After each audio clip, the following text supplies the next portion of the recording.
सनम तेरे प्यार में मैं यूं दीवाना हो गया। वैसे तो यह मोहब्बत के जुमले यूं राजनीति के लिए बने नहीं हैं, क्योंकि राजनीति में मोहब्बत नहीं केवल रणनीति होती है। लेकिन इस वक्त जो भाजपा के भीतर सियासत के कई पहलू दिख रहे हैं, उसमें यह जुमले बोलना तो बनता है भाई, क्योंकि जो बदले सुर थे वो आज नए गीत गा रहे हैं, बेगाने को अपना बता रहे हैं। दिल्ली से लेकर हलचल मची थी, बैठकों में खाली सीट मिली थी, विपक्ष ने तंज मारने में बिल्कुल देर नहीं करी थी। लेकिन अब डिप्टी सीएम केशव प्रसाद मौर्य समझ गए हैं कि उनको आगे करना क्या है। हालांकि बातें तो बहुत थी, चर्चा कुर्सी तक की थी, लेकिन अब डिप्टी सीएम को सीएम की तारीफ करते सुनने वालों को यह बातें हजम नहीं हो रही हैं, क्योंकि जिस सियासत में सेंधमारी का काम हो रहा था वही अब प्रेम भाव बढ़ रहा है। लेकिन यह बदलाव क्यों, चलिए आपको बता देते हैं।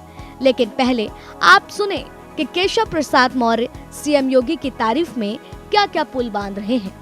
जनता भी ये जानती और मानती है कि हमारी डबल इंजन की सरकार स्वतंत्र भारत के इतिहास में सबसे अच्छा काम कर रही है। दुनिया में मोदी जी जैसा नेता कोई दूसरा है क्या? देश में मुख्यमंत्री योगी आदित्यनाथ जी जैसा दूसरा मुख्यमंत्री है क्या?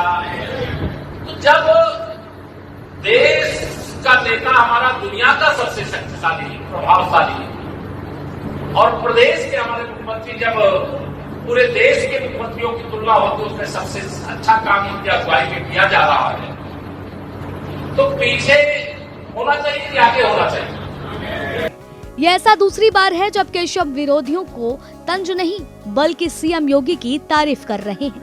पहले मिर्जापुर में जनता को संबोधित करते हुए की, तो अब पूर्व सीएम कल्याण सिंह की पुण्यतिथि में पहुंचने पर योगी इज द बेस्ट कहते हुए नजर आए।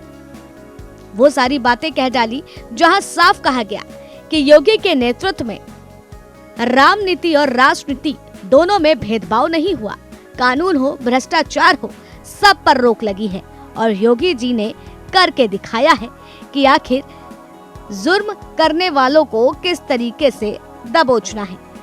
हालांकि इससे पहले जो कुछ भी हुआ उसको लेकर सियासत दलों में काफी हलचल भी थी, जिसकी चुटकी विपक्ष खुद ले रहा था।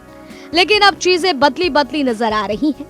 बहरहाल यह परिवर्तन होना तो लाजमी सा लगता है, क्योंकि उपचुनाव में भाजपा कोई भी भूल से भी भूल करने का सोच नहीं रही है, तो यह फिर कहना गलत नहीं होगा। बहरहाल देखना होगा कि अब आगे क्या कुछ नया देखने को मिलता है, क्योंकि जो कभी डिप्टी सीएम योगी से उखड़े नजर आ रहे थे वो आज उनकी तारीफों के पुल बांध रहे हैं।